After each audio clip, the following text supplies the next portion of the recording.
Welcome to Byline. I'm John Robson, in for vacationing Brian Lilly. A can of tuna that sums up modern life. And I don't mean that in a good way. Tonight, we look at two books that have grabbed our attention. One wants your children to avoid too much food, the other to avoid too much shopping. It's Friday. That Canadian guy, Glenn Foster, is here to laugh at the week that was. And ladies, have we got a treat for you. Vladimir Putin, should this man be on a horse? This is Byline.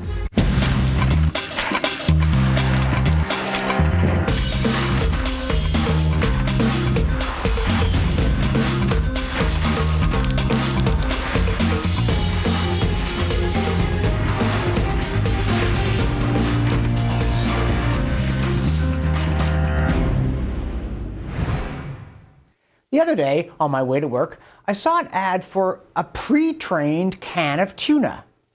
How did we get to the point that letting water out of a tin of fish is so burdensome we yearn to be free of it, so at last we can begin to live? What's next? A machine that blows your nose for you? Is this where centuries of scientific exploration, practical ingenuity, and moral reflection have led? I'm not against cleverness. I own lots of cool tools. And yesterday in this space, I paid tribute to the genius of Apple's departing CEO, Steve Jobs. But I also warned that entrepreneurs only offer us choices. We make them. And even when they're right about what we want, we can be entirely wrong to want it. A major confusion here arises from praising inventions as labor-saving.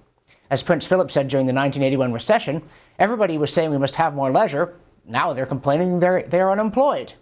People called it a gaffe because the sting in the tail of unemployment is that feeling useless is soul-destroying. But by that measure, leisure, in the sense of loafing about with nothing worth doing to do, is nearly as bad. You just eat better. What we want is devices that increase rather than decrease our humanity. And in our hearts, we know it. To take a trivial but famous example, Betty Crocker changed their cake mix in 1952 to require home bakers to add their own egg. Without that, it didn't feel like real cooking. So what's with microwaving frozen entrees day after day? A century ago, Neil Postman warned that with all our modern gadgets, we're in danger of amusing ourselves to death. It can even happen literally. Gamers have been known to sit so long they develop lethal blood clots. And a study this month from Australia's University of Queensland found that every hour of TV shortens life by nearly 22 minutes on average. Not directly, but because slumping motionless in front of the box is bad for your heart, your belly, and so on. Not coincidentally, a study from Taiwan the same week said just 15 minutes of moderate exercise a day could add 3 years to your life. But thanks to the labor-saving TV remote, we don't get it. Besides, if we had to get up to change the channel, we might have time to reflect that what we're going to switch to isn't any better than what we're switching from, and go outside instead. The physical effects are just the starting point. TV is a classic case of effort-free entertainment. You don't have to think about it intellectually or morally. But that's not fulfilling. Now here's a more subtle danger. I got sent a high-tech magazine whose cover said, "Enter for a chance to win loads of cool devices and gear inside." And I found myself wondering how the readers who already have smartphones, tablets, high fidelity, remember that, portable music players, GPS, and 1,000 luxuries unknown to Louis XIV, could imagine that they might finally get some really cool stuff that would make their lives worthwhile at last. Naturally, in the media age, this thought reminded me of a long-ago TV ad with a ruggedly handsome hero gazing at the unspoiled wilderness he's paddling through and saying, "You only get out of life what you put into it." Ha! It took me years to work that one out before taking a justly satisfied bite of a chocolate bar. I've long forgotten the brand, but not the point that life isn't supposed to be effortless. Maybe if you're a veal calf or a fungus. Actually, though, even some of those get pretty frisky, like the one that makes zombie ants grow spikes from their head. But I digress. As Theodore Roosevelt said, life offers no greater prize than hard work worth doing. That doesn't mean we should throw away our axes and chew down trees with our teeth, of course. Okay, let me come clean here. I own a chainsaw, and I love it.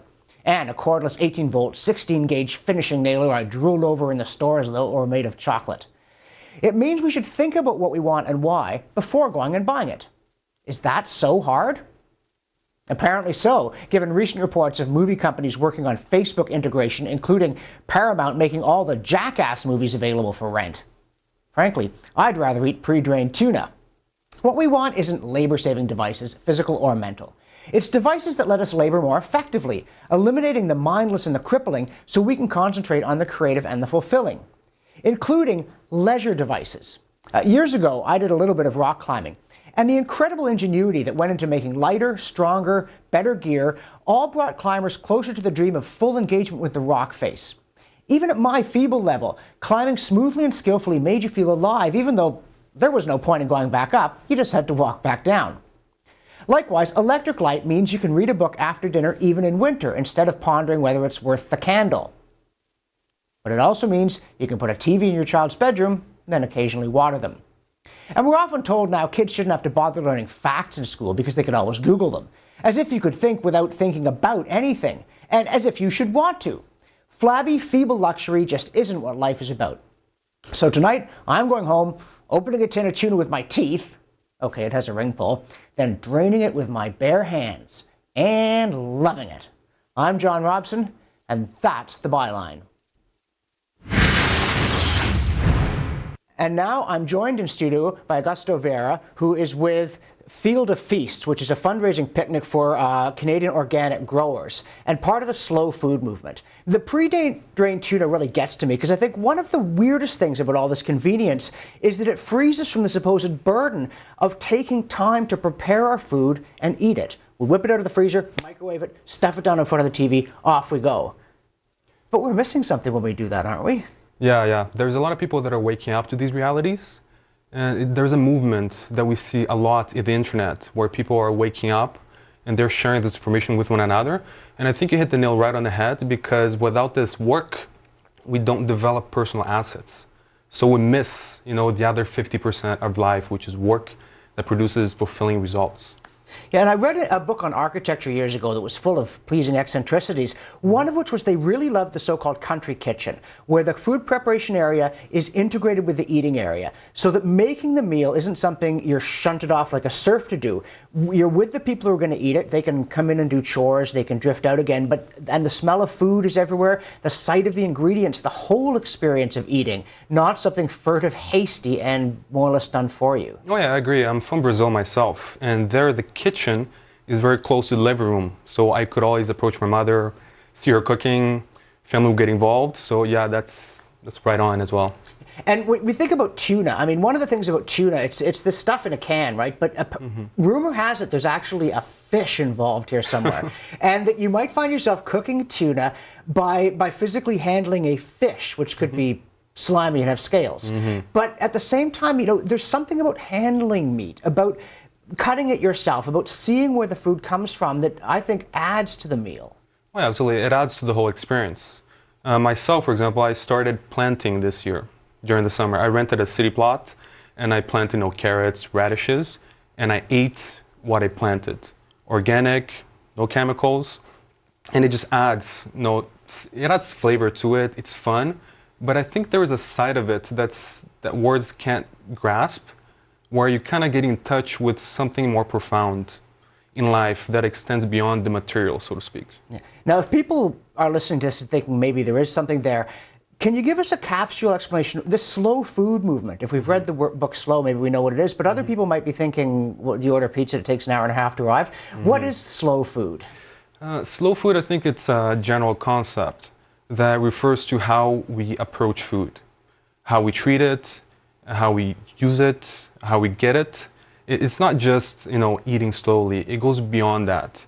It goes into an area of life that's beyond, let's say, the five senses, where, it's more of a question of, is this right or is this wrong? Should I do this or should I not? It's not just, does it taste good? Is it fast? Does it look good? Does it smell good? It goes beyond that. So it's the full spectrum of food, taking the time to savor it instead of just wishing you had like a Mr. Freeze, sort of snip the top off, I'm done, I'm out of here, I've got things to do. Yeah. That food is really a part of your life in every dimension, including the ethical. Yeah, absolutely. It goes well beyond just, that tastes good and looks good. Food is very important, and life goes beyond, the ease of doing things. There's something that I think people have missed in the past couple of decades, and now we're discovering it and moving towards it, which is great to see. Okay. Augusto Vieira, Fields, thanks very much for being with us. Folks, that was just the first course. Stay with us for the full meal on Byline. Hey girls and Russian voters, Vladimir Putin wants you to know he is the sexiest autocrat ever. Hey look, a book for kids about dieting. Should we be eating this up? But first, a different book. A book the authors expect you to buy, but don't tell your kids. This is Byline.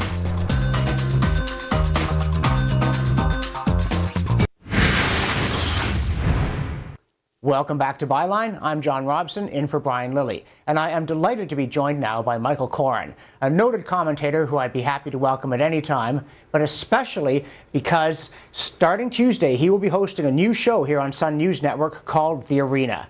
And I don't mean to trap Michael in an old country song. I don't even know if he likes country music. But when I think about Michael's career, I'm reminded of the Jack Clement song, Every Place I've Ever Been, where the hero says he hopes that when people look back on his career, they'll think that he struck a blow for love and common sense. Michael has struck many, and I'm so happy that he'll be striking more here on Sun News Network. Thank you. And thank God it wasn't Stand By Your Man. I was rather worried for a moment there. No, I'm into the older stuff than that.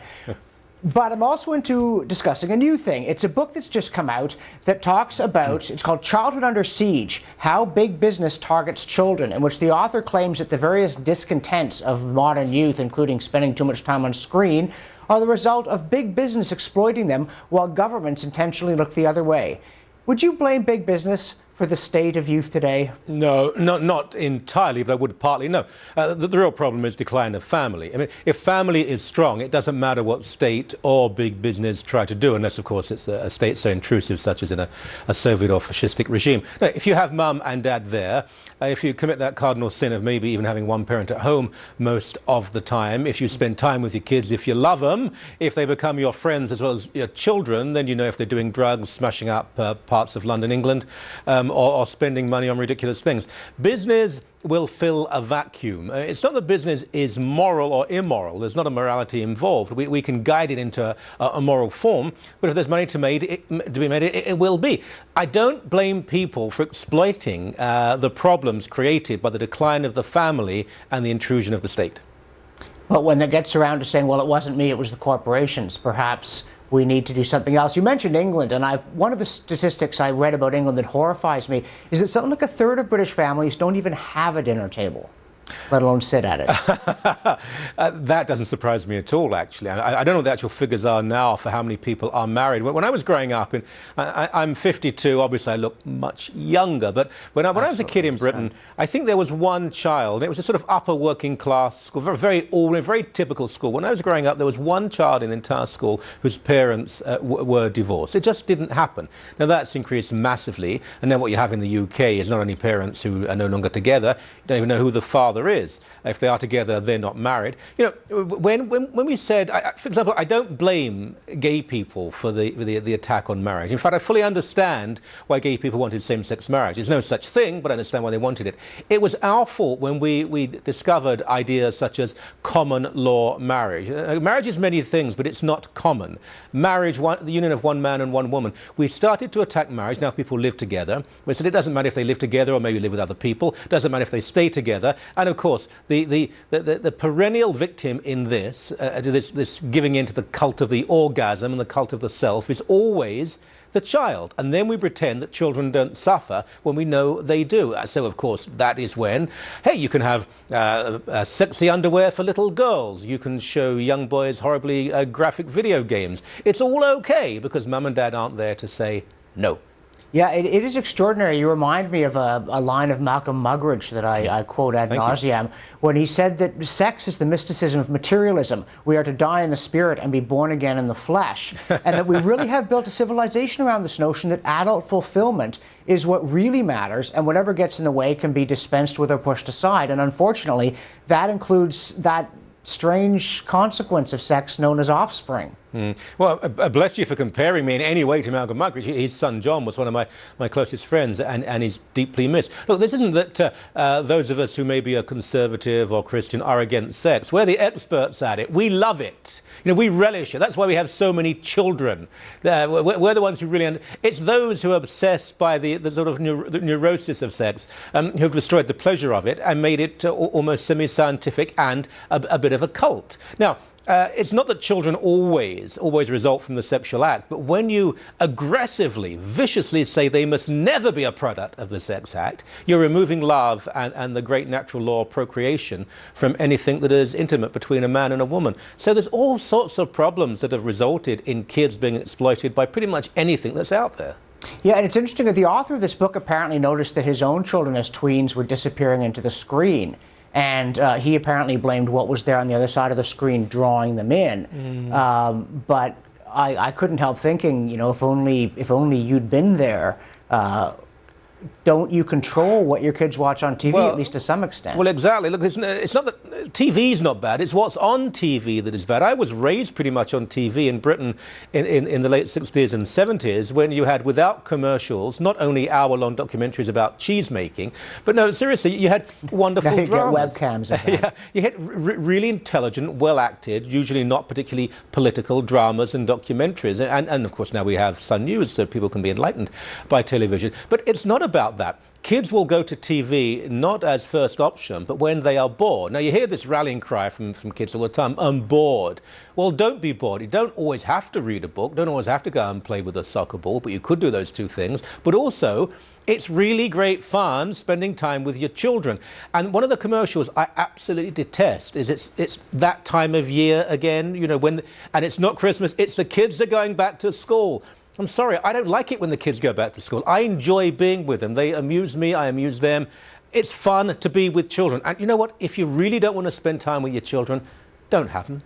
Well, exactly, and that's where I think that the blame is for people who have children without really committing to it. And again, the irony of it is that they're depriving themselves, not perhaps as much as the kids, but they are depriving themselves of one of the greatest joys in life, which is parenting properly. And it's not all fun and games. You can't always be their pal. But the satisfaction of knowing that you're doing what you're meant to for somebody who loves you, it seems to me beats parking them in front of the TV and going off and experiencing hedonistic pleasures and then reading a book and saying it's all the fault of the businesses. Without doubt. And you're also right to say that it's not always incredibly pleasurable. A phrase which I think is obnoxious is quality time. And it's a great contemporary cop-out because although most time with children is quality, what really does define a parent, I think, is when they have to sit there, in my own case, for example, for 2 hours in a car, turning the engine on and off to try and stop freezing to death when your kid is practicing soccer, not even playing a game, but just training night after night after night. Those times that aren't, I suppose, incredibly full of quality, but you're giving, and to give of the self for someone you love is an extraordinary thing to do. But we do live in a very selfish culture, and you don't just have to look at children to realize that. I mean, look at some of the pretend grief we're seeing right now over someone most people didn't know. And it's always, what can I have for me now? It used to be, what can I have for me eventually? Now it's, what can I have for me right now? And of course, children are, if you like, a long-term investment, and that doesn't play with everybody. Yeah, and that's, you know, you reminded me of quoted Muggeridge, let's go with Trotsky. Sometimes quantity has a quality all its own. It's the quantity of time that you spend with the kids. Yeah. Also, to enrich your life, the quantity of time that you spend watching Michael Corrin, his new show, starting Tuesday on Sun News Network, The Arena. It's going to be fantastic. Michael, welcome aboard. I'm just delighted that you're going to be on the network. I appreciate it, and I guarantee more Muggeridge than Trotsky, I think. I think that's a safe bet, and a good one as well. And folks, stay with us on Byline. Don't know if we've got Muggeridge or Trotsky coming up, but we've got lots more after the break. Here's another reason why Canada is better than Russia. There is no chance that Stephen Harper would pull this stunt. A diet book for kids? Is this insane? Is it a sign of the times? Or is it about time?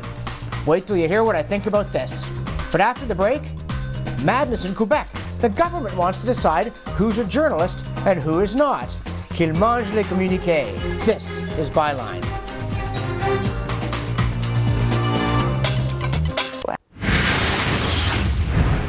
Welcome back to Byline. I'm John Robson, in for a vacationing Brian Lilly.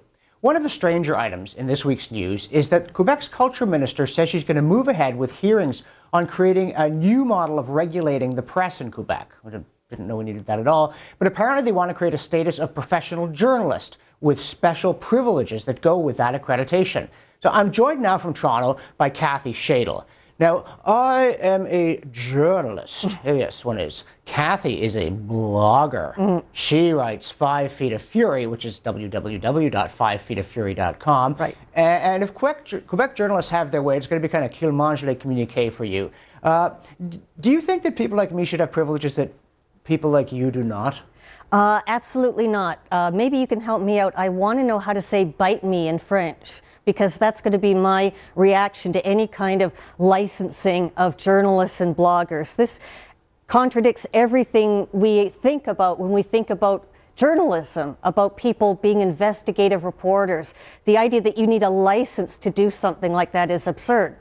Well, the trouble with my helping you with that translation is that the professional accreditation goes only to those who set the appropriate tone of respect with regard to such august personages as Quebec's culture minister. And we do not, well, we don't talk to bloggers, but if we did, we wouldn't help them, and we don't use expressions like that with respect to the government.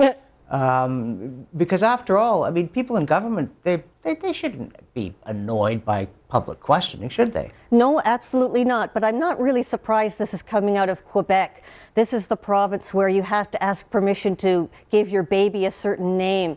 And we all know about their language laws. So this doesn't really surprise me. But it is pretty sad that in this day and age of the internet and blogging, I've been doing this for 11 years now, there are still people who don't quite get it. They don't seem to have gotten the point of being a reporter, of being a journalist. Yeah, this to me is one of the oddest things. Apparently one of the privileges that would come with that status is the opportunity to spend time with politicians. It's supposed to be a reward and not a punishment, I guess. But one of the things I couldn't figure out is if I go and bow down before the culture minister and I'm given documents, what's to stop me from then giving them to you? Well, that's true. It is interesting because there is a little symbiosis going on between the mainstream media and bloggers. My husband is a blogger, for example, and he's broken a lot of stories like the Toronto Public School Mosqueteria story. And believe me when I tell you that he doesn't need a license to get in touch with higher government sources. Higher government sources seek him out. It's the other way around. I don't think this woman quite understands how these things work today. Yeah, this strikes me very much because one of the things that bloggers do is they'll get on a story. I mean, there's a lot of strange stuff out there, and there's a lot of things people think that aren't true. But bloggers will get onto something and they'll chew on it, and if it is true, they bite into something solid. After a while, those of us accredited as journalists find ourselves obliged to do something about it because people start asking us, why aren't you on this story? And that, in my view, is an invaluable service. I mean, it's a service to us, which is always nice, but it's a service to the public. Bloggers make things impossible to ignore. That's absolutely true. And the thing that is kind of funny about all that is that, on the one hand, a lot of mainstream journalists talk about how much they hate bloggers, how rude we are, how obnoxious we are. Yet I open the paper, the rare times I do, and see things that I've reported on a week ago suddenly showing up under their bylines without any credit. So they call us the parasites, but I think that tide is turning and they're starting to steal things from us. So I don't know how the licensing thing could possibly work. Yeah, I don't know what it'd be the opposite of symbiosis, where two groups are both parasitic on the other one, and I'm not sure how that would work at all. But it is certainly.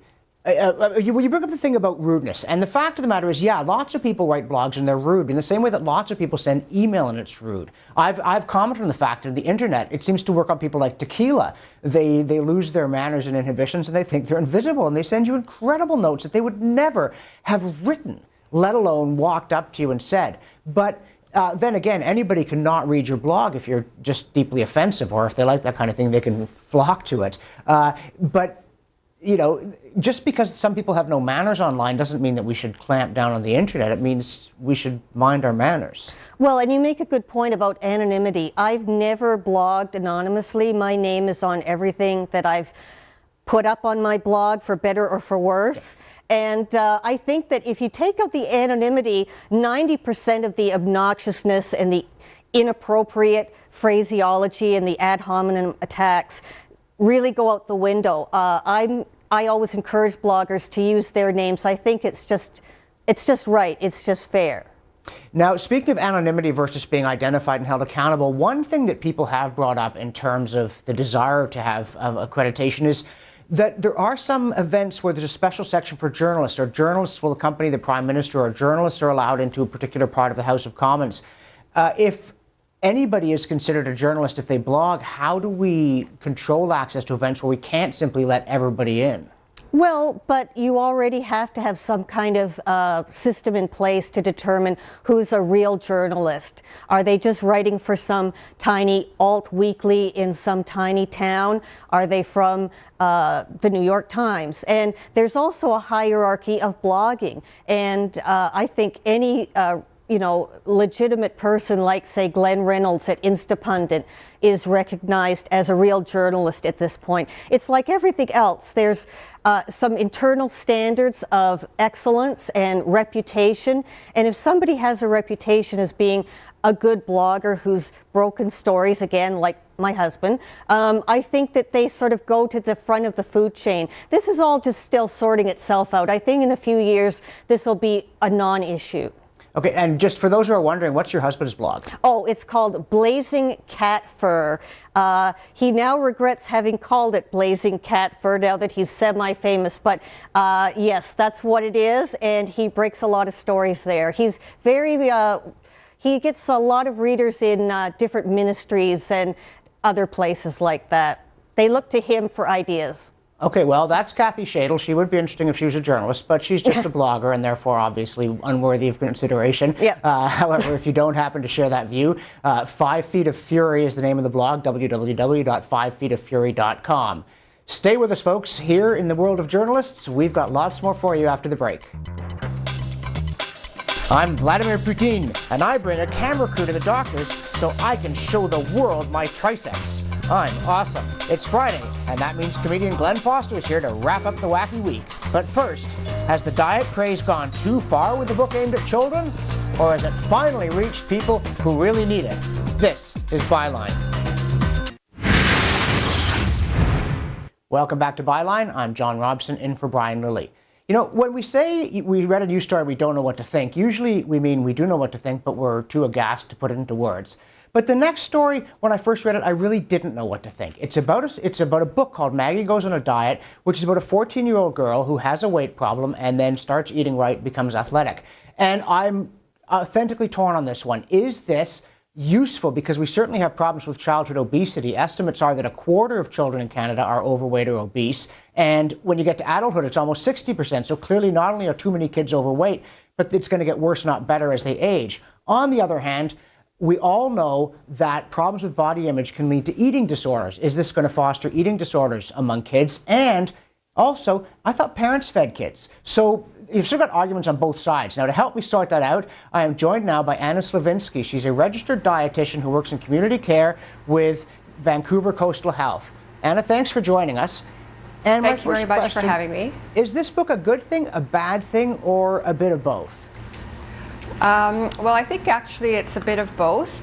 I think that when I first read the title, I felt that it was a bad thing for children to have the word diet in the title. However, as I was thinking about it a little bit more, the word diet itself has a bad connotation.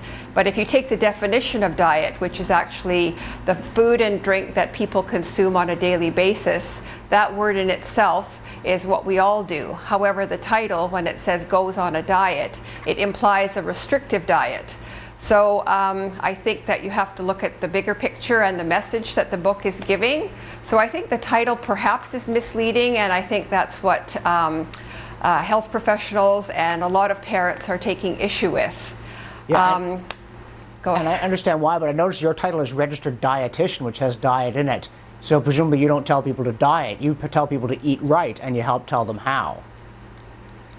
That is correct. So I feel that in my teaching, I talk to people about good nutrition and a well-balanced diet. So I think in the title of the book, if it was, say, Maggie goes on a well-balanced diet or Maggie goes on a nutritious diet, I think the meaning behind that would be a lot more easier to accept. However, the word diet itself is being assumed that it's a bad thing, and I think there certainly are the diets that people follow, like caveman diet or South Beach diet or blood type diet. So I think we have to step back from the title and see what's inside the book, and if the book is giving a message of eating healthy and being active, I think that's what we need to I feel that's what's important in the message of the book. Okay, so we'll take off that red flag. I'll tell you, by the way, for the last 12 years, I've followed what I call my meal plan, which stands for more exercise, less eating. And almost everything that I eat is actually food. So when you're talking to people who have weight problems, what is it that you tell them to do, basically? Basically, what I do in my job is I don't give them a diet per se. What I do is I ask them to write down perhaps 2 or 3 days of what they are eating, and I try to individualize their plan into cutting down calories or getting more exercise, how to fit that into their lifestyle, because one diet for all really doesn't work for the general public. It's something that needs to be tailored to your needs. So I think that that's the most important thing that dieting is you need to see what fits into your world and how you can best adapt and adopt a healthy lifestyle, always including some exercise. That's what I actually like about the message of the book. It's just not about dieting. It is also about becoming active, and I think that's really what's missing in a lot of our adolescents and young people right now. They seem to be spending a lot of time playing video games or on the computer or Facebook and that kind of thing, and I think the really important message there is to get out and get involved in sports, become part of a team, and develop a better self-image and feel more confident in that respect. And so the next question, when you're dealing out in the community with children, and including young adolescents who are overweight, do you spend most of your time talking to them or to their parents? I guess that's a tricky question, because for the younger people, certainly you're addressing the parents, because they're the ones that are making the choices in the grocery store. And for the adolescents, it really has to be more about their control and how they feel about what they're eating. It's a completely different picture dealing with both sets of age groups. And sometimes I think as parents we have to feel that we are the leaders or the experts on knowing what is good for your children. So not letting them choose high sugar, high fat cereals and foods, but being more of an advocate for the healthier choices. And as a parent, we have to perhaps take charge and to direct them in that area. So I think that's really what I try and tell the children and the parents when they come to see me. And surely also, and perhaps critically, the parents have to set an example. It's not what I say should be in your bowl, it's what you see go into mine that's going to determine children's eating. That's right. I think certainly the children need a good example. So I think what I tell parents is they need to be active. They need to not be going on restrictive, crazy fad diets. They need to eat a well-balanced diet. They have to show in their family how to best have a good lifestyle and to have a well-rounded life with exercise and good balance. One of the diets that is really that sometimes the dietitians promote is called the 80-20 diet, meaning 80% of the time you eat well-balanced, healthy diets, healthy foods, and then 20% of the time you're allowed to cheat. So there is place in our diet for desserts and chocolate and other things, but it has to be in a balance and it has to be in moderation. And I know in my house certainly there's chocolate and there is desserts, but certainly we try and put a good example in that we eat healthy, as I said, 80% of the time. Yeah, which is so important, because if your diet drives you nuts, you're not going to stick to it. Anna Slavinsky, she's a registered dietitian with Vancouver Coastal Health. Thanks so much for being with us. Don't go anywhere. Thank you very much. Lots more after the break. Shirtless in St. Petersburg. Can no one stop Vladimir Putin from taking off his clothes? But next, comedian Glenn Foster joins us every Friday, and today is no exception. This is Byline.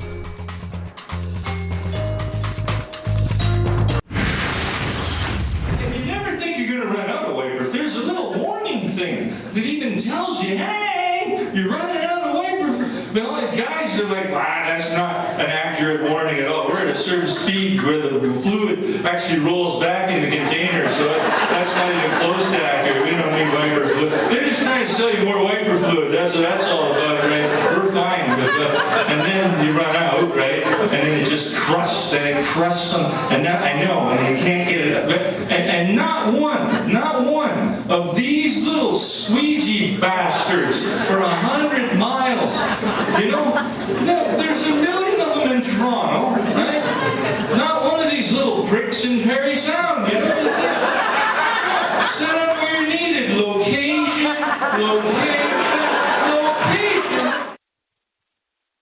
Welcome back to Byline. John Robson here for Brian Lilly. And yes, that Canadian guy, Glenn Foster, joins us as he does every Friday. Glenn, fortunately up here in Ottawa, the squeegee kid problem isn't as bad as it is down in Toronto.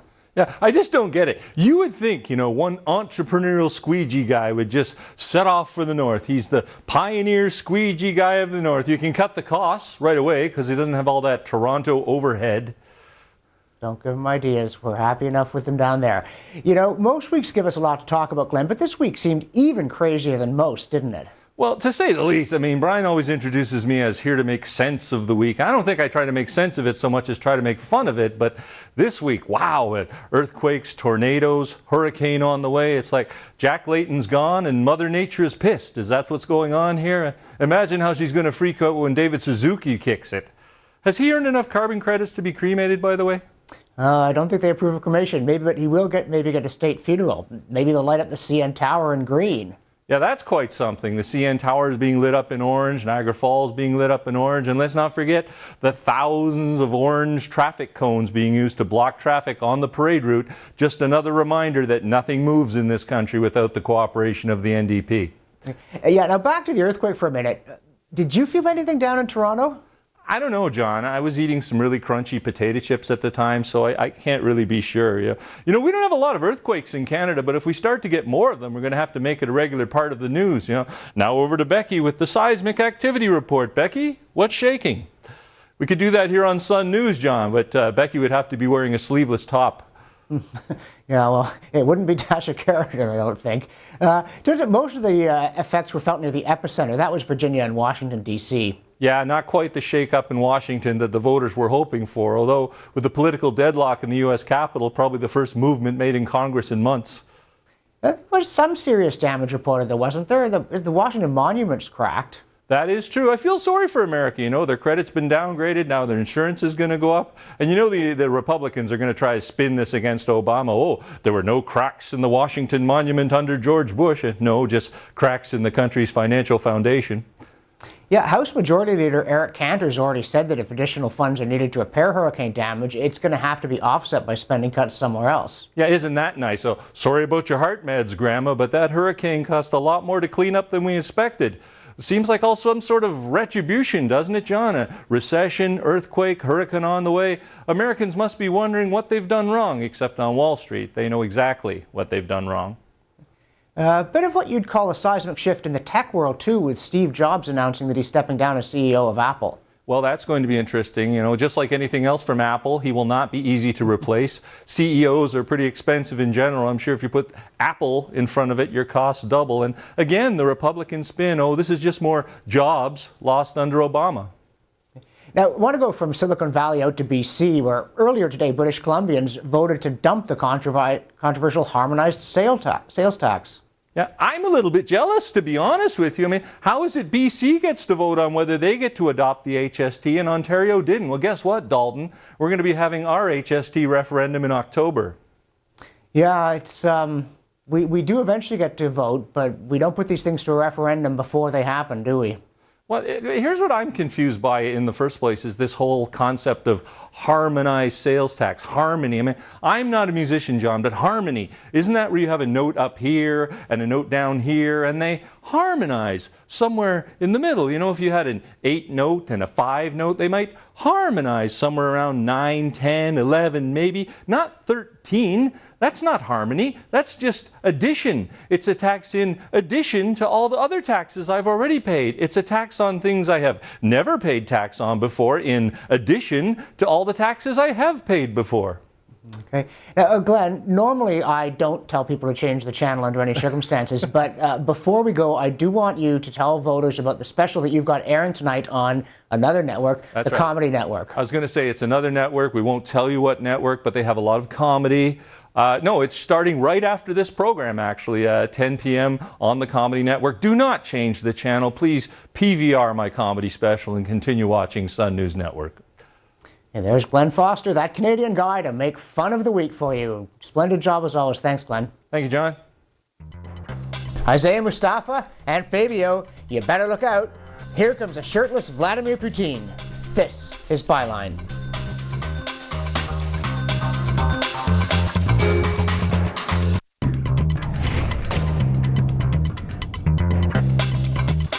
Welcome back to Byline. I'm John Robson, in for Brian Lilly.